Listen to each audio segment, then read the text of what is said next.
regarding Pam Bondi, she came out and said we're not going to tolerate hate speech, which for those conservative-minded, constitutional-minded, sort of our antennas went up and said, wait a minute here. So she had a lot of pushback, and she clarified in this way: hate speech that crosses the line into threats of violence is not protected by the First Amendment. It's a crime. For far too long, we've watched the radical left normalize threats, call for assassinations, and cheer on political violence. That era is over. Under 18 U.S.C. Section 875C, it's a federal crime to transmit, quote, any communication containing any threat to kidnap any person or any threat to injure the person of another. And then she goes on to cite some other code there, making it a felony to threaten public officials, members of Congress, or their families. She says you can't call for someone's murder. You can't swat a member of Congress. You cannot dox a conservative family and think it will be brushed off as free speech. These acts are punishable crimes, and every single threat will be met with the full force of the law. Free speech protects ideas, debate, even dissent, but it does not and never will protect violence.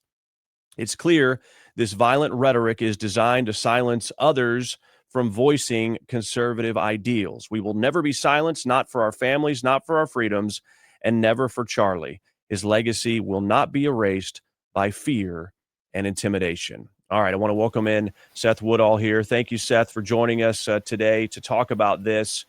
What do you make of Pam Bondi's comments there? Agree or disagree with what you said?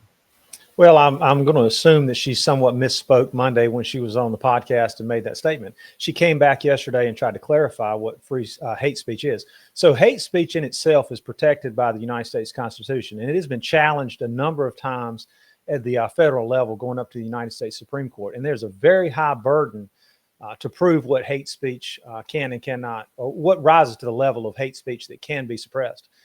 So when she came out Monday, she said that they would target and investigate anybody that engages in hate speech. Then she came back yesterday and tried to clarify that she would target and investigate hate speech that gives rise to violence. And the United States Supreme Court has made it clear that there are very few exceptions for suppressing free speech, and that would be for defamation or any speech that can incite violence. And it goes back to the old adage, you can't go to a movie theater and scream fire and allow people to trample others. So there's very few limitations where you can suppress someone's speech. And I think what she was trying to do yesterday was just clearly, or to clear the air, that what she was talking about is any speech that suppresses violence, because it is very clear, and it has been ruled on a number of times, that hate speech alone cannot be suppressed. So hate speech is allowed, right? Yeah. It's the violent side that isn't allowed. But she used in that interview or whatever she was doing earlier in the week, she said hate speech will not be tolerated. So from the standpoint of hate speech, I mean, we can go and say anything egregious or, nasty or whatever we want about someone, as long as we aren't making threats. And people say, well, why would that even be a right? What's the importance of being able to protect hate speech?